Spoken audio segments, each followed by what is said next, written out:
I'll have it for you.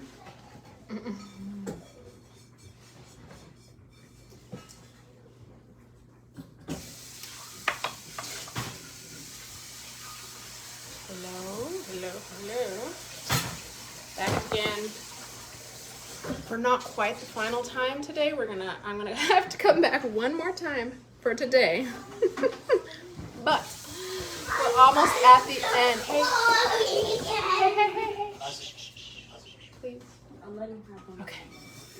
All right, so our bulk ferment is complete. So now it's time to pre-shake. So I'm going to show you. It's just been in the same spot all day. So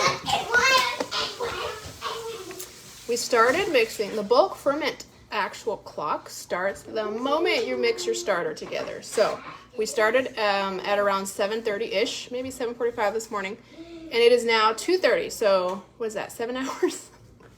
Is it 7 hours?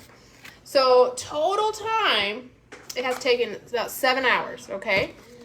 From beginning to the very end, that's how long the bulk ferment has taken. So I'm gonna take out my little aliquot, you could see little container. If you've watched the previous videos, you see me add this. And we discussed that one of the beginner-friendly ways to determine if your bulk ferment is complete is by letting your dough reach the top of the lid, and it's just a lot easier to tell here than looking at your big tub of dough and determining from here, is it ready to shape, right? So as you can see, it has reached the top. Like the dome part, I mean, the whole thing hasn't completely overfilled it, which we're not waiting for that. We're just waiting for the domed top to touch the tip of the lid, which it has, okay? It has just reached the top of the lid. So that is perfect, and that means that the bulk ferment is complete. This technically gives you a between 30 to 50% rise, and that will give you perfect enough time to go ahead and pre-shape your dough, because we're gonna have to let it rest for another 30 more minutes, and then we're gonna do our final shape where we try to get as much tension as possible on the dough. So we still have an hour to go before this gets to the fridge, right? So this between 30 to 50% rise will give us another hour to go ahead and finish our process before it starts getting too over fermented and then it just falls flat. So this is just a really good window to determine, okay, I need to go ahead and start shaping it. So as you can see, it's ready. Another visual sign to be able to determine if your dough is ready, I'm trying to turn my camera around, dough is ready, is so you could tell this is where my where my little cup was, but let's see, it's not the greatest of lighting, but it should be jiggly like Jello. I don't know if you can tell on here. Can you tell if it's jiggling? It's jiggling. If you can't tell, it's very, very jiggly. You could tell it's kind of pulling away from the sides, from the edges. This is terrible lighting. You can't really see the bubbles, but there are bubbles at the top. It's pulling away from the edges. It's jiggly. It's risen. You can see where I marked it. It's risen by about 50%. My little aliquot thing has reached the top. So all these together are all signs that it's ready to go ahead and shape. Now, one more thing you could do, I'm trying to find my little, we could do the poke test, which I'm just going to put a tiny bit of flour on here. Let me grab the flour, sorry. I'm gonna put a tiny bit of flour on it, and I am going to gently press down. And it should, oh, the lighting's terrible. It should, can you see it, spring back slowly, but yet still leave an indent. So the hole didn't completely fill up. It sprung back slowly. I don't think the video is catching it, but it's slowly bouncing back, but the hole is still there, okay? So all these signs together, oh. What's happening? I have you facing the metal bowl. There we go. All these signs together, along with my little aliquot, you know, okay, now it's time to go ahead and shape it. So, again, it's best to rely on these visual cues instead of your clock, because of some recipes, they say, let it ferment for 7 hours on the counter. Like, it's not exactly accurate. So don't ever rely, just forget about the clock. You can use the clock as a good estimate and a good time frame when to kind of come check on it, but never only, well, the recipe said 7 hours, so I'm just gonna do it at 7 hours, you know, because the temperature, your starter, your climate, everything can affect it. So just because whoever wrote the recipe says that it took 7 hours on their day, at their humidity, at their time, during the summer, that doesn't mean it's going to work like that for you. So always rely on these multiple cues to help you determine it's ready, not just looking at the clock. So now that we know all of these signs, we know it's ready to go ahead and shape. Now, like I said, we are going to do 2 shapes. We're going to do, this is just water. I'm just going to get my surface. Since this is a very low hydration recipe, I don't use flour on my surface, I just use water. So I'm just going with the water. If it was a high hydration dough, I mean like 75% or higher, then I would use a little bit of flour. But this is like, I think it's like 60 or 65% hydration. It's a very low hydration, so it doesn't need any flour. It's just too much. So all we're gonna do is we're gonna, look at all those bubbles. You see that? That's another reason why I love these clear containers. So you can see all the bubbles, all the visual cues are there. And it took about 7 hours from when we mixed it to being ready. So now I'm just gonna dump it out. Now, it may take a little while because it's not very heavy dough. But it should release naturally from the bowl. And that should be another sign that it's correctly fermented, is it should just release from the bowl and leave an overall pretty clean bowl on the inside. But it just kind of takes a little while to get going, but it's coming. It's like once it hits a certain spot, like it just like releases. So you could go ahead and scrape it off if you want to, but I don't like to. I like to, this is a satisfying process. I like to watch it go down. So just bear with me. That's another reason, like I said, I love using the clear. Look at all those bubbles. But it really helps to be able to see your dough, you know. Learning how to read your dough is very important because once you know what it feels like, what it looks like, then the sky's the limit. You know, you don't need no recipe to tell you what to do because you know, like I said, if the recipe says shape it at 7 hours, but it's wintertime, and it's colder outside and it takes 10 hours, then if you were just following the recipe, then you would have under fermented your dough and then you would have a gummy dough. So learning how to read your dough is very important. Hey, oh, you like, hello, Mom. Thanks for watching. What y'all doing? Are you taking care of Savannah? All right, it's coming. It's so close. Like all of a sudden it just plops down. Coming. I don't know if you can see it. Can you see it?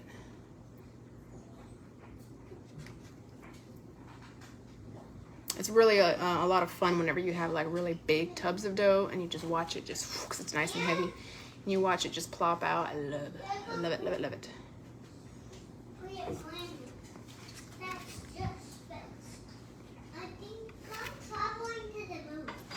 Oh, come on. Maybe I should just go ahead and, just for the sake of the video, go ahead and help it a little bit. There's no fast forward on a live video. Come on. Oh, here it comes, here it comes, here it comes. Oh, there it goes. Can you see it? Yeah. It's got that one. There it goes. Okay, so you see how it left a pretty clear, I didn't touch it, it just naturally released and it left a pretty overall clear bowl. I mean, there's a couple stuff here on the side, but it left a clean bowl. So that's another sign that that it's ready, okay? So that it's properly fermented. It should just naturally release. So it wasn't oiled, it's the same bowl we mixed it in, it's just a properly fermented dough will do that. Cooking with the heart. Are you cooking right now? You're making supper? Okay, so my little aliquot, this is good dough, so I'm going to stick that back in there, okay? So don't forget to add this back in there.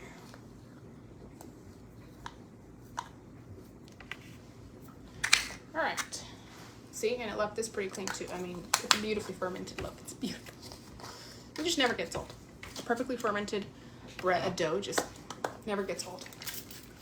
All right, so now we are going to be more gentle with, I don't know why I'm screaming. I feel like I'm screaming. We are going to be more gentle with it at this point, because it's gone through 7 hours of fermenting and building bubbles and gases. So if at this point we are rough with it, then we're gonna erase all the past 7 hours. So we don't want to do that. So at this point, we're gonna be we're not gonna squeeze, we're gonna be a little more gentle with it, okay? I mean, yes, we still have to shape it, but we're not gonna laminate it at this point. We are gonna stretch it a little bit because we need to get into our shape. Oh man, I don't know if you can see, hold on. The little comment section is in the way and I can't see how far down my view is. Okay, so we're just gonna get it into a little bit of a square. Okay, so just kind of, oh man, it's sticking to the bottom. Get it into a little bit of a square. Okay, this is just the pre-shape. Okay, this is just to give it a little bit of structure, and then we're gonna let it rest. And I know it sounds ridiculous with all these rests, but the rest, I need some water. The rest periods are important, so try not to skip them because it really affects your final result by letting it rest. It relaxes a bit. You can see good. Okay, good. I'm gonna grab some water. Hold on, my throat.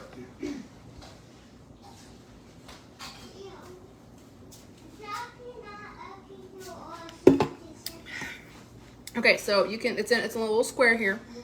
So again, this is just the pre-shape. But it's important because it's just been fermenting for however many hours. So we want to get a little bit of structure, and then it's still going to relax a lot. And then the next final shape is where we're going to get it as much tension as possible, and it will hold a lot better if we have done this pre-shape. So I like to do it. Some people don't pre-shape it. They just do the final shape, which you can do. But I'm just showing you what I like to do. This pre-shape just gives it a little bit of structure so that the next final shape, it'll hold a lot better than if you didn't do this. Okay, so now that I have my square, I'm just going to bring the top down to the middle. I'm doing the same trifold that we did during the lamination. This one to the top. So now I have a little rectangle. Then I'm gonna fold it. I guess I'll start on this side since you can see this. And I'm just gonna fold it and pull, fold, pull, fold, pull, fold, pull, and just leave it. You can leave it into a log, or you can just leave it into the back into a what's the word I'm looking for? My goodness, a circle, a sphere, a dough ball, whatever. At this point, it's just the pre-shape. It doesn't matter. Okay, so that's all we're doing. We're just giving a little bit of structure, and that's the pre-shape. Okay, and then when we come back, we're gonna let it rest again. I know, but we're gonna let it rest one last time to let it relax just a little bit, and then we're gonna come back and do our final shape where we get it as much tension as possible. Okay, so even if you just let it rest 15 minutes, that's fine. At this point, I'm just gonna cover it with a little towel while I let it rest 15 minutes. And what I do, and the final shape that we'll do, I'll show you. We're gonna do what's called the caddy clasp. There's this guy that developed this. It's called Wayne Caddy, I believe his name is, and he came up with this caddy clasp method that I really like. There's tons of different ways that you can shape, but I like this way, and it seems to get a nice tight dough ball, and I get a good rise from it. So this is why I do it. But you can do it, see if you like it, and then try something else if you don't like it. Okay, so I have my banneton here. You can use whatever shape you want.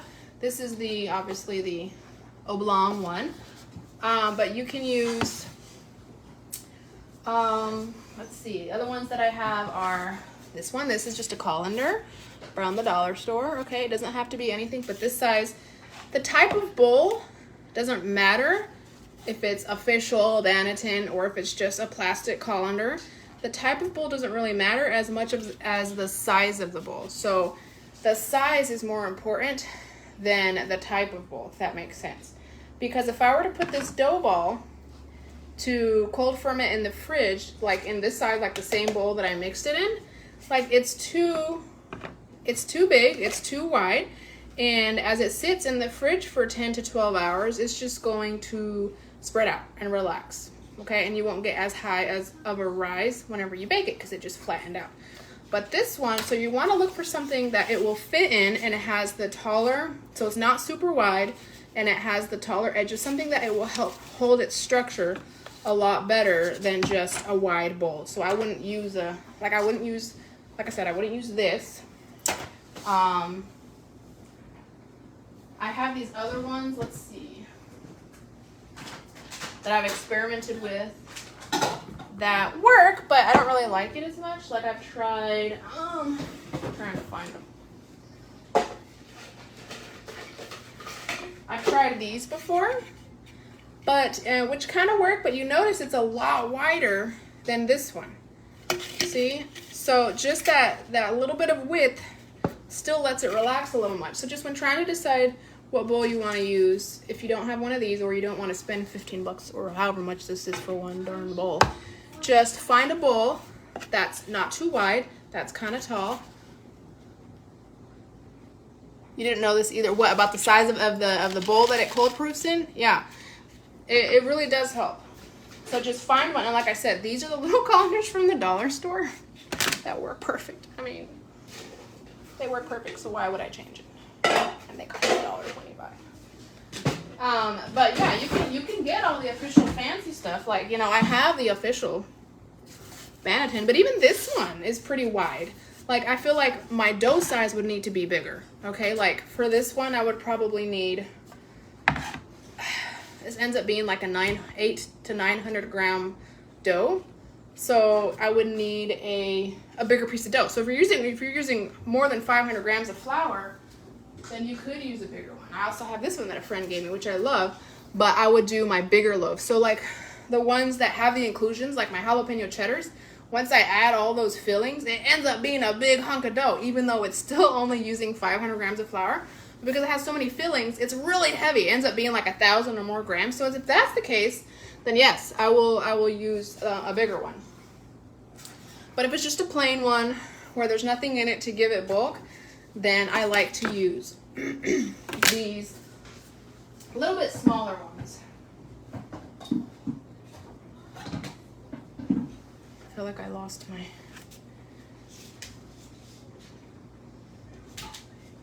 stuff.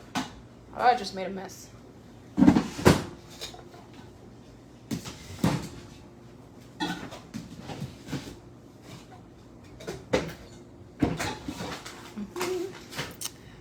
You have the big one. Okay, do your recipes... I mean, I'm not saying that it will ruin it, because if you've done everything else right, like you have a properly fermented dough and all that, it'll still work. But it just won't, you know, if you're looking to perfect it and get like a really nice high rise, what you proof it in can affect it. So, but it's not gonna ruin it. So if this is, you know, your only problem, then try switching it. But if it's something else, like, you know, your starter, like I think yours, Beth, is a little acidic because it's been left out at room temperature and it hasn't been fed consistently. It will quickly get overly acidic that way, and then it won't leaven your loaf correctly. So fix the starter first and then still do it in your regular bowl size. See if it's, you know, and then if it's if that fixes the problem, and then if not, then yeah, try to opt for a smaller. You have small flattish loaves. I have a feeling that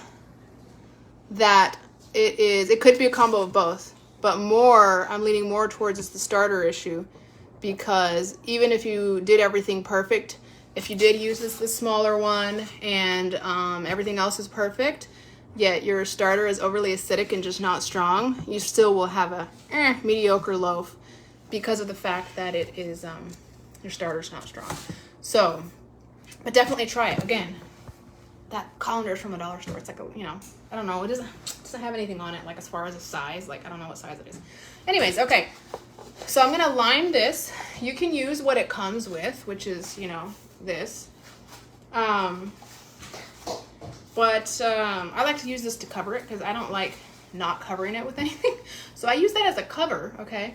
And then I just have a little liner. This is actually, don't tell anybody, but this is a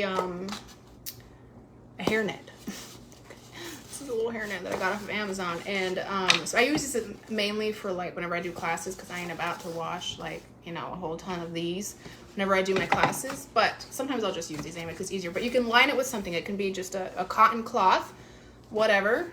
But these are really handy, these little hairnets. So I'm going to line it with that, and then I'm going to dust it with with rice flour. So I like using rice flour to dust my bannetons with, because, fun fact, if you didn't know, regular flour, whether it be, you know, all-purpose bread flour, any really regular flour, will absorb into your dough. So while it's cold fermenting in the fridge for 10 plus hours, it's just going to absorb into your dough, and then it could still stick, right? So rice flour will not absorb into your dough. So it's just basically this non-stick layer, and it won't stick because it won't absorb into your dough. So I really like using rice flour for it, specifically white rice flour. So, and it just needs, like, because it doesn't absorb into the dough, you just need like the tiniest little dusting of it, and it works wonders. Like, it won't stick. So I love using that. I also use the rice flour for whenever I do my scoring. I, again, like to use the rice flour because it shows the design better than whenever using regular flour. Plus, it won't really like burn. Like sometimes the regular flour will burn like whenever you're baking it. So it absorbs because you're using steam and all this. So it'll either absorb because of the steam, and then your design won't hardly show. But the rice flour, just the design shows up really nicely. Yeah, isn't that cool about the rice flour? I don't know if it has to do with the size of it or what. It looks like it's the same as the regular flour, so I don't know, but it's very, fun fact, very cool. So I just have a very light dusting on here, and I hate to turn it off to like exit just to come back again in like 10 minutes to do, to do the final shape on it. But I feel like it needs to rest a little longer, so I'll probably come back in like 20 minutes live again and then do the final shape. Yes, I actually have a grain mill, so I do my own, but, so this was just organic white rice that I bought at the store, you know, just white rice, and then I have the grain mill, and I also have brown rice flour, which they look exactly, isn't that crazy? It looks exactly the same, but this is brown rice, and I do the brown rice for like either gluten-free recipes, or I have the brown rice, I have a gluten-free sourdough starter with using the brown rice. But you can do, I've done it before I had the mill, you could do it in a really high speed, whatever, power blender. Actually, I was just talking to my friend, Anna from the Beef Fit Bakery over in Alabama. She is going to do her wheat berries in the, I think she said she has a Vitamix or something. And she's gonna try it. So, but I have done specifically rice in the blender. It does work, not as well as probably the mill, but it works. You may need to sift it just a little bit, because I would notice that at the bottom there would still be some chunks of rice, but it didn't really affect anything, so it'll still work. Because yeah, you can buy a thing of rice for like $3, a whole, you know, like 2 pounds. But if you buy like this size of, you know what I'm talking about, the size of the already ground rice flour, it's like $7 for less. Like this whole thing, oh, sorry guys, you just fell. This whole jar, this is a quart size jar. This whole jar, I just milled this the other day, and it was less than a bag of flour, okay? Like less than a bag of rice. So this will last me like super long time, because I only use it for dusting and for whenever I do my scoring. Anyways, I think I will come back here in a little bit, because I want this to rest a little bit longer. But whenever I do come back, it's very nice. Oh, it's a very nice jiggly. I don't know if you can see that. It's a very nice jiggly. It's a very nice dough, and it smells really good. But I'm gonna come back here in about like 20 minutes, and then we will do a final shape on it, and then we'll put it in our banneton, and then I'm going to stick it in the fridge. Now, since I let this rise about 50%, I could probably, if you wanted to, just FYI for your sake, you could probably leave it in the fridge for like a good 24 hours, because the fridge is where it's gonna develop most of its flavor. So if you could go ahead and like bake it today, technically, if you wanted to, but it's not gonna have as much flavor than if you do a cold ferment in the fridge. So I personally like to to let it ferment for at least 12 hours. So most common, I'll do it like for 2 days. But because that's where it develops most of its flavor. It really does. Just that long cold ferment develops the flavor.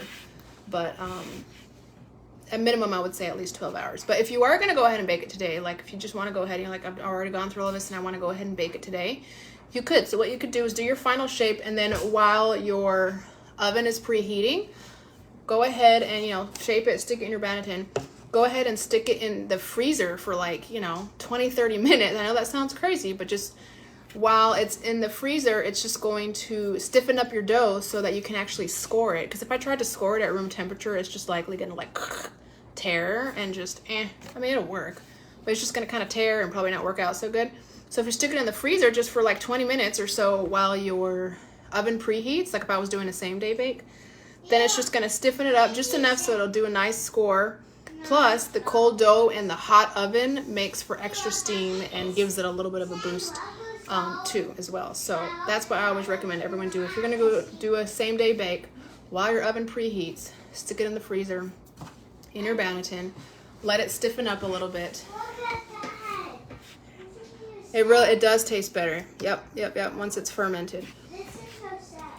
I had a lady who took one of my classes, and she completely forgot. Like whenever they go home, they take this with their whatever, and they finish the bulk ferment at home, and you know they finish it, right?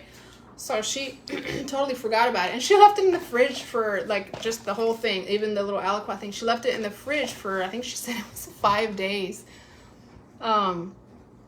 But she went ahead and after she was like, oh my gosh, I just remembered it. So she went ahead and finished it, and then baked it after, I think she did it on the 6th day, and she said it still worked out just fine and it was delicious. So, you know, there's a lot more flexibility and a lot more wiggle room than you think there is. And use the fridge. That's always my number one recommendation, is use the fridge. Like your fridge is not necessarily a pause button because it will continue to ferment in the fridge, but it will do so at a significantly slower rate.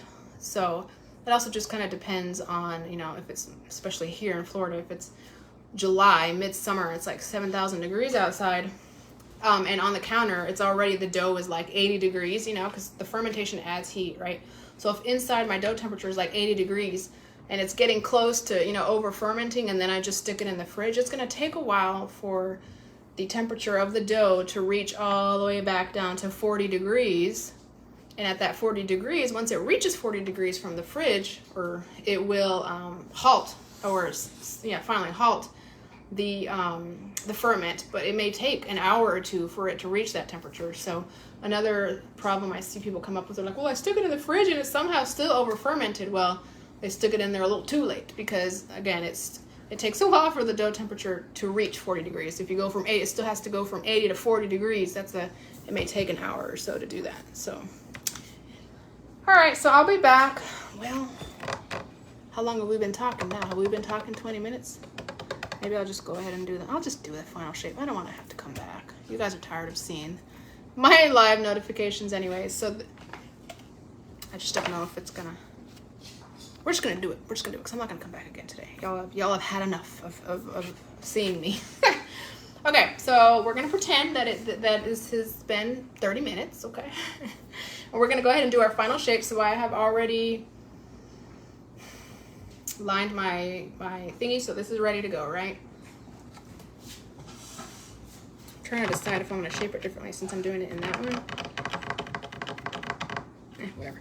Okay, I'm probably going to need a little bit more water because it's been, oh, maybe all right. No, yeah, I'm gonna use a tiny bit of more water on my surface. I don't feel like doing this. Okay, just a little bit, tiny bit. All right, so now we're gonna flip it over. All right, so we're flipping. It's gonna still be really stiff because I did not wait for 30 minutes, but it's fine. All right, so I'm gonna kind of do what I did before, which was just to kind of turn it into a square, but you'll notice since we did this pre-shape, it's gonna have a lot more tightness to it, which is good. That's what you want. You want it to have a little bit of tightness. Now we're gonna do the final tightening. So just get it into a little square. I'm talking like it's 6-7 inches, okay? And we're gonna pretty much do the same thing. So this one we're gonna go in half, seal it, bring the other half up to make our little log, our little rectangle log again. Seal it.